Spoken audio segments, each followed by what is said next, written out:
Hello my soul family, मैं एकता आप सभी का स्वागत करती हूँ अपने इस चैनल टैरो एकता 1111 पे। जो पहली बार मेरे सोल फैमिली का हिस्सा बनने के लिए आए हैं गाइस, आप सभी का दिल से स्वागत है मेरे इस चैनल पे।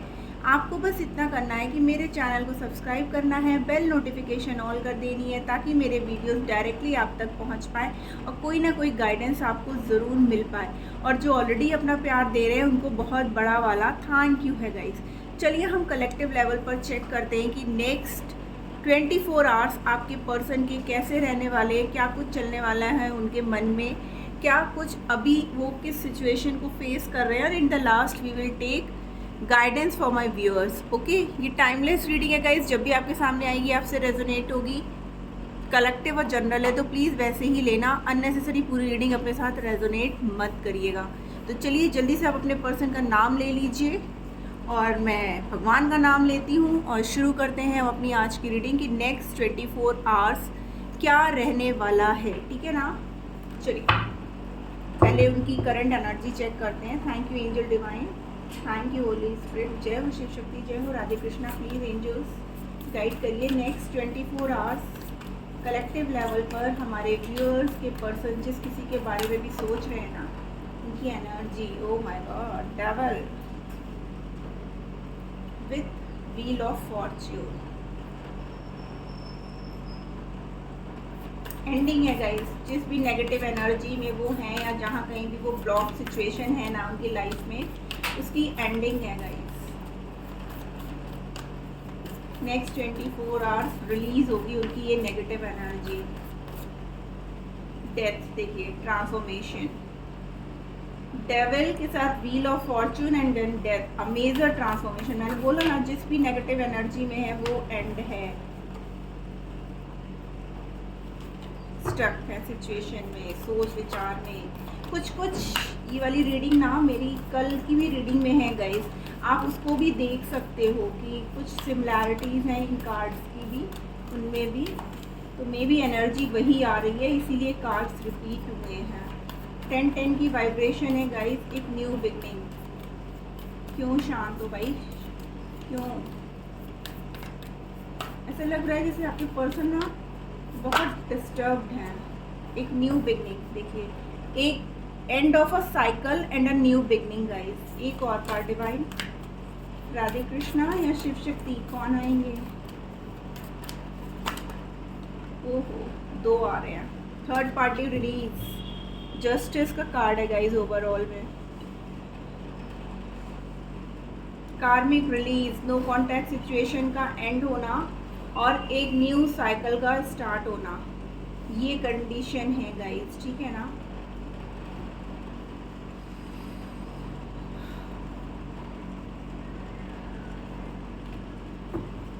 क्योंकि ओवरऑल में जस्टिस की एनर्जी है, न्याय।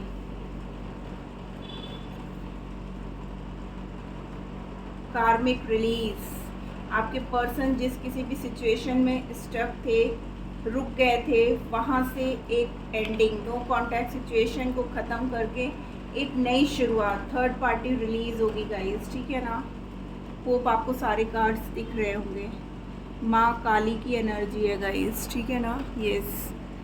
तो सिचुएशन कुछ इस तरीके से है कि नेक्स्ट 24 आवर्स आपके पर्सन की जो एनर्जी रहने वाली है ना, तो वो एक बहुत बड़े ट्रांसफॉर्मेशन से गुजर रहे हैं गाइस। ठीक है ना, अगर आपकी लाइफ में एक टफ साइकिल मीन्स बार बार रिपीट हो रही थी ना, जैसे on off situation, block unblock situation, या आपके पर्सन बहुत ज़्यादा रूड हो रखे थे ना इस टाइम, तो बहुत जल्द ये कंडीशन जो है ना एंड होगी। और जिस कहीं पे भी आपके पर्सन फंसे हुए थे या थर्ड पार्टी का कंट्रोल था ना, वहाँ से एंडिंग है। नो कॉन्टैक्ट सिचुएशन की एंडिंग है, आपके साथ सेपरेशन की एंडिंग है और उसके साथ एक नई शुरुआत होगी गाइस। ठीक है ना, तो आपके पर्सन की एनर्जी यही है कि अब वो एक ट्रांसफॉर्मेशन से गुजर रहे हैं और जो भी कार्मिक हैं उनकी लाइफ में, ठीक है ना, उसका रिलीज़ होना। अब देखते हैं कि किसका रिलीज़ हो रहा है, क्या हो रहा है, क्या कुछ चल रहा है आपके पर्सन की लाइफ में।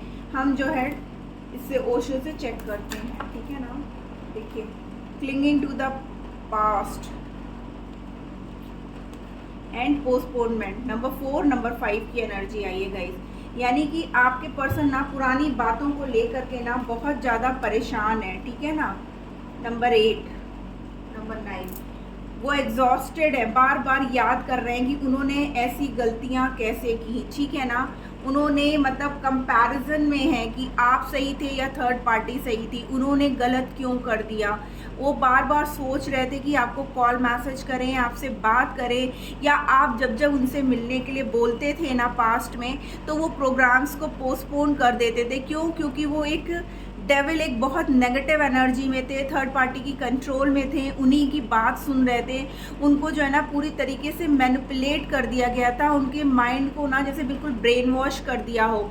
लेकिन अब जो है ना वो उन बातों को सोच करके ना बहुत ज़्यादा परेशान हो रहे हैं। उनको वो बातें जो है ना इस बात का एहसास दिला रही है कि उन्होंने कितनी बड़ी गलती की, उन्होंने गलत किया आपके साथ। इसलिए आज वो कहाँ पर आ गए हैं? शून्य की स्थिति में आ गए हैं, ठीक है ना। अब उनके पास कुछ भी नहीं है, उनके साथ बहुत बड़ा गेम खेला गया। थर्ड पार्टी के चेहरे पे जो मुखौटा चढ़ा हुआ था ना, अब वो उनके सामने आ गया। इसलिए वो उन सारी बातों को कि कैसे उन्हें मैनिपुलेट किया गया, कैसे वो उनकी बातों में आ गए, इस वजह से वो अब एग्जॉस्टेड है। क्यों? क्योंकि आपके साथ उनका रिश्ता जो है ना धीमा पड़ गया, बिल्कुल जैसे ख़त्म होने की कगार पे आ गया। और अब वो अकेले में बैठ करके सिर्फ और सिर्फ रो रहे हैं गाइस, ठीक है ना। क्यों? क्योंकि अब उनके पास आप नहीं हो। उनको गिल्ट है इस बात का कि उन्होंने क्यों दूसरों की बातों को सुना, उन बातों को क्यों सच मान लिया जो सच थी ही नहीं। इसलिए आज उनकी कंडीशन ये हो गई है कि बिल्कुल ही ब्लैंक हो गए हैं। अब उनके पास कोई नहीं बचा है। वो आपके पास आए भी तो किस मुंह से आए, क्या बात करने के लिए आए, ठीक है ना। इस बात को लेकर के वो बहुत परेशान है। अपने इमोशंस को ना वो बहुत ज़्यादा कंट्रोल कर रहे हैं, क्योंकि चीज़ें अब उनको काफ़ी हद तक समझ में आ चुकी हैं गाइस। इसीलिए यहाँ पर डेविल के बाद जो है व्हील ऑफ फॉर्चून का कार्ड है कि अब ये सब चीज़ें जो है ना चेंज हो रही हैं, वो साइकिल एंड हो रही है जो आप लोग के बीच में ज़बरदस्ती क्रिएट की गई थी गाइस। व्हील ऑफ फॉर्चून का कार्ड क्यों है? कर्मा मिल रहा है गाइस, जैसे आपके पर्सन को ना कर्मा मिल रहा है, उनके किए की सज़ा वो भुगत रहे हैं। Wheel of Fortune, okay. Burden, देखिए बहुत परेशान है, ठीक है ना। वो आपके साथ जितना खुश रहते थे ना, वापस से वो आपके पास आना चाहते हैं। यहाँ पर व्हील ऑफ फॉर्चून का कार्ड है गाइस, ठीक है ना। वो लड़ रहे हैं अपने आप से, थर्ड पार्टी से, वो वहाँ से निकल जाना चाहते हैं, क्योंकि अब उन्हें इस बात का एहसास हो चुका है कि आप ही उनकी पूरी दुनिया हो, आप ही उन्हें कंप्लीट कर सकते हो, आप ही उनकी लाइफ में खुशियाँ दे सकते हो और कोई नहीं। इसलिए अब वो जो है ना एक फ्लो के साथ चलना चाहते हैं।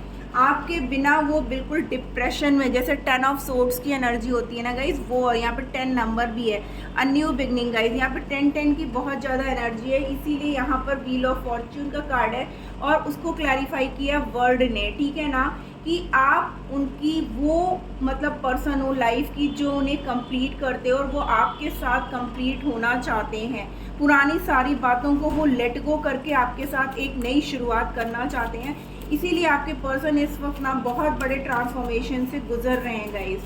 उनकी जो कंडीशन है ना वो बिल्कुल भी अच्छी नहीं है, अकेले पड़ चुके हैं, अकेले में रो रहे हैं, तड़प रहे हैं। अपनी गलतियों का उन्हें एहसास हो चुका है कि उन्होंने कितना गलत किया। किसी थर्ड पार्टी के कहने पे उन्होंने आपसे ये दूरियां बना ली, आपके प्यार को नहीं समझा, और सिर्फ थोड़े से मोह में आकर के ना उन्होंने इतना गलत डिसीजन ले लिया गाइस। डेथ का कार्ड क्यों है? ओके, देखिए द आउटसाइडर, मैंने बोला ना बाहर के लोगों की बातों में आ करके वो आपको अकेला छोड़ गए, तो उसका क्या परिणाम मिला है कि वो खुद अकेले पड़ गए। वहाँ जाने के बाद उन्हें एहसास हुआ कि उन्होंने हंसता खेलता फलता फूलता रिश्ते को बिगाड़ करके इस बंधन भरी दुनिया में वो पहुँच गए, ठीक है ना। अब वो हिम्मत जुटा रहे हैं। अगेन देखिए यहाँ पर फूल का कार्ड है गाइस, कि यहाँ पर डेथ के बगल में फूल है और डेथ को क्लैरिफाई फूल कर रहा है, यानी कि वो वापस से इस रिश्ते में एक नई शुरुआत करना चाहते हैं और अब वो किसी की परवाह नहीं करना चाहते हैं।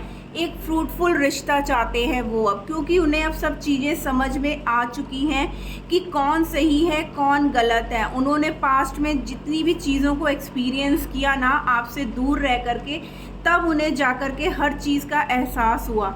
अब वो आपकी तरफ अपने कदम बढ़ा रहे हैं, जैसे वो कैदी की तरह हो गए थे। थर्ड पार्टी ने जैसे उनको बिल्कुल कैद करके रख लिया हो, भावनाओं को उनकी नहीं समझ रहा है, बस उनको कंट्रोल और एक तरीके का बर्डन, इतना प्रेशर, ये भी करो वो भी करो, ऐसा करो वैसा करो, बातें सुनाना, उल्टा सीधा बोलना उनको, उनके इमोशंस की केयर नहीं करना। और तब ये बंदे को अकल आई है या बंदी को अकल आई है कि मैंने कितनी बड़ी गलती की है।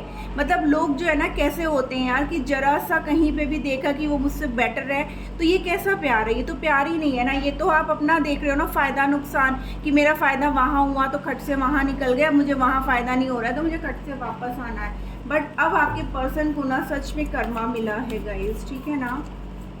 द फूल की एनर्जी क्यों है फूल की एनर्जी, प्लीज एंजल्स गाइड करिए। देखिए स्ट्रेस, इतना थक चुके थे, आपके पर्सन को पता है कि आप कितने मासूम थे, फिर भी उन्होंने आपके साथ चालाकियां दिखाई, आपको जो है ना अपने हाथ की कठपुतली समझा, आपके इमोशंस के साथ खेलते रहे, ठीक है ना। अब उन्हें एहसास हो रहा है कि उन्होंने कितनी बड़ी गलती की है, उन्हें अब अपनी गलतियों का लिटरली एहसास हो रहा है गाइस, कि उन्होंने कितने मासूम से दिल के साथ खेला, कितने प्यार भरे दिल के साथ धोखा किया, कैसे उसको परेशान किया, कैसे उसको टेंशन दी, नो कांटेक्ट सिचुएशन में डाल दिया, इतना रूडली बात करा, हर बात का ना अब उन्हें एहसास हो रहा है गाइस। इसलिए जो है अब वो समझ चुके हैं और अब वो पूरी तरीके से वहाँ से निकल करके आपके साथ इस नए रिश्ते को शुरू करना चाहते हैं गाइस। क्लेम करिए गाइस, आपके पर्सन अब आएंगे, डिवाइन आपके लिए वर्क कर रही है। जो जैसा करता है ना वैसा भरता है, जैसी करनी वैसी भरनी। उन्हें क्या लगा था कि वो ऐसा करके निकल जाएंगे तो उनके साथ सब अच्छा ही अच्छा होगा? No never. ऊपर वाले की मार में कहते हैं ना आवाज़ नहीं होती, और जब वो आता है ना न्याय पे तो समझ नहीं पाता कोई भी। टावर का कार्ड क्यों है? उनकी लाइफ ना इस समय झंड बनी हुई है, मीन्स कार्ड शफलिंग से ही मुझे पता चल रही है कि कितने धोखे खा रहे हैं वो, और अब उन्हें एहसास हो रहा है हर बात का। देखिए ब्रेक थ्रू का कार्ड है, माइंड, कितने माइंड गेम खेले उन्होंने, ठीक है ना। तो वही माइंड गेम उनके साथ भी चला। पास्ट में देखिए कितने लोग थे, कितनी चॉइसेस थी उनके पास, ठीक है ना। तो उनको ये लग रहा था कि आपके होने ना होने से उन्हें कोई फ़र्क नहीं पड़ना, लेकिन डिवाइन ने उनको दिखा दिया कि आपके होने से क्या फ़र्क पड़ता है और आपके ना होने से क्या फ़र्क पड़ता है। आप देख रहे हो यहाँ पे गिरगिटान बने हुए हैं, मीन्स कैसे लोग रंग बदलते हैं अपने फ़ायदे और नुकसान के लिए। सेम आपके पर्सन का था कि कैसे मतलब उन्होंने अपने दिमाग से इतना गेम खेला और आपको नो कांटेक्ट सिचुएशन में डाल दिया। इसीलिए यहाँ पर माँ काली की एनर्जी की ये जो भी है ना उसको खात्मा, उसका ख़त्म हो जाना, उसका रिलीज़ हो जाना, ठीक है ना। आपके पर्सन का माइंड गेम उल्टा उन्हीं पे ही भारी पड़ गया गाइस, ठीक है ना। बहुत दिमाग चला लिए उन्होंने। हाई प्रीस्टेस का कार्ड क्यों है? Please angel divine, high priestess का कार्ड क्या कह रहा है? क्या और चालाकियाँ बची हैं? क्या इंट्यूशन हो रहा है? उनको एहसास हो रहा है इस सब चीज़ों का। मे बी उन्हें ड्रीम आ रहे होंगे, ठीक है ना। देखिए द माइजर, कि उन्होंने ऐसा ना गाइस, मुझे ऐसा लग रहा है जैसे फाइनेंसेस को दिखा करके आपके पर्सन को ना अट्रैक्ट किया गया था, ठीक है ना। अब वो क्या हो गया, अब वो कॉम्प्रोमाइज़ कर रहे थे वहाँ पर, क्योंकि वो खुश नहीं थे। वो जो चीज़ें थी ना वो थोड़े टाइम के लिए थी, कि सिर्फ आपके पर्सन को आपसे दूर ले जाने के लिए ये चालाकियाँ की गई थी कि कैसे इस रिश्ते को ख़राब किया जाए। और आपके पर्सन जो है ना उनकी बातों में आकर के आपको जो है नो कांटेक्ट सिचुएशन में डाला और वो वहाँ से निकल लिए। लेकिन क्या हुआ, वापस से उनकी चालें जो है ना उन्हीं पे ही भारी पड़ गई। जो चीज़ें उन्होंने की ना उसका उनको जैसे होता है ना कि थर्ड पार्टी ने एकदम अपना नौकर बना के रख लिया हो कि नहीं भैया मैं तो तुम्हें ख़रीद करके ले आया हूँ या मैं तुम्हें सब कुछ कर रहा हूँ तो उसके बदले में अब तुम ये सब चीज़ें करो। तो इसीलिए अब उन्हें बहुत एहसास हुआ, पल पल उन्हें जो है ना हर चीज़ का एक्सपीरियंस हुआ कि कैसे उन्होंने इतना दिक्कत परेशानी झेली, थर्ड पार्टी ने कैसे उनको धोखा दिया, जैसे वो आपको धोखा दे रहे थे ना वैसे ही। और यहाँ पर शुरू हुआ था डेविल से, एंड हुआ है जस्टिस पे विद द हाई प्रेस्टेस, यानी कि इस एनर्जी को तो ख़त्म होना ही था गाइस। और यूनिवर्स अब खुद माफ़ी मांगना चाहते हैं आपसे, खुद उनको एहसास हो रहा है, खुद गिल्ट में, इसीलिए देखिए दुख है। अब उनकी हीलिंग हो रही है गाइस, ठीक है ना। अब वो वहाँ से सब बंधनों को तोड़ करके निकल जाना चाहते हैं और इस रिश्ते में सक्सेस चाहते हैं, कंप्लीट होना चाहते हैं, ठीक है ना। अब उनको बार बार ये कार्ड आ रहा है गाइस, कंप्लीट होने का, फ्रूटफुल रिजल्ट का, ग्रोथ का। क्यों? क्योंकि उनको पता है आपके बिना उनकी ज़िंदगी वीरान है, कुछ भी नहीं है। अब जब उनकी हीलिंग हो रही है, उनका हार्ट चक्र एक्टिवेट हो रहा है, डिवाइन वर्क कर रहा है ना, तो अब वो वहाँ से सारी जंजीरों को तोड़ करके निकल के आपके पास आना चाहते हैं, आपसे माफ़ी मांगना चाहते हैं और इस रिश्ते में ना न्याय करना चाहते हैं गाइस, ठीक है ना। अब वो रिसेप्टर मोड पे आ चुके हैं। आइए देखते हैं डिवाइन आपको क्या गाइडेंस देना चाहती है। प्लीज़ एंजल डिवाइन, ऐसे में हमारे व्यूअर्स को क्या करने की ज़रूरत है। ओके 3 कार्ड आ गए हैं guys. Reveal what needs to be seen, यानी कि आपको भी वही दिखाने की ज़रूरत है। मीन्स आपको एक्स्ट्रा कुछ मत दिखाइए, जो चीज़ें हैं जो आपको सच में अपने पर्सन के सामने लाने की ज़रूरत है उसको आप ज़रूर दिखाओ। ये मत सोचो कि उन्हें बुरा लगेगा कि अच्छा, क्योंकि उन्होंने जब नहीं सोचा, नहीं कदर की, तो आप भी तो उनको बताओ ना कि असलियत क्या है। बी रियल, देखिए बार बार वही कह रहे हैं कि आप अपने आप को सच्चाई के साथ दिखाओ, आपको झूठ या फेक बनने की ज़रूरत नहीं है। थिंक इट थ्रू, यानी कि आपको दोबारा सोचने की ज़रूरत है गाइस, ठीक है ना। अच्छे से सोचिए और आप जैसे हो वैसे ही रहो और वही चीज़ें बोलो और दिखाओ जो सच्चाइयाँ हैं। झूठ का सहारा लेकर के आगे बढ़ने की ज़रूरत नहीं है कि कहीं ऐसा ना हो कि मैं इतना कुछ बोल दूँ और मेरे पर्सन को बुरा लग जाए। क्या उन्होंने सोचा था? नहीं सोचा ना। Be proud of your self, आपको अपने सेल्फ लव में रहने की ज़रूरत है गाइस, ठीक है ना। आप जैसे हो आपको वैसे ही रहना है, क्योंकि आप बिल्कुल ट्रू सोल हो, आप सच्चे हो, आपने धोखा नहीं दिया, तो आप क्यों किसी और के लिए सोचोगे? जब कोई और नहीं सोच रहा तो आपको क्यों? कीप योर हार्ट ओपन, आपको बस ओपन अप रखना। हाँ, अगर वो आपसे माफ़ी मांग रहे हैं तो माफ़ कर दो, ठीक है ना, क्योंकि उससे बड़ी सज़ा तो कोई हो ही नहीं सकती है। एट्यून टू द डिवाइन, आपको बस यूनिवर्स से जो है ना कनेक्ट रखना है। अपने प्रेयर्स करो, अपनी मैनिफेस्टेशन करो, ठीक है ना, हीलिंग करो अपनी, और अपने पर्सन को भी हीलिंग सेंड करो। हो जाती हैं लाइफ में कभी कभी गलतियां, लेकिन आप जैसे हो, आपको डिवाइन कह रहा है वैसे ही रहो, आपको बदलने की बिल्कुल भी ज़रूरत नहीं है। तो गाइज़, ये थी आज की रीडिंग। होप आपको कोई ना कोई गाइडेंस ज़रूर मिली होगी। अगर मिली है तो प्लीज़ मेरे चैनल को लाइक और सब्सक्राइब कर देना। मिलती हूँ मैं अपनी नेक्स्ट रीडिंग में, तब तक के लिए टिट bye bye, love you all.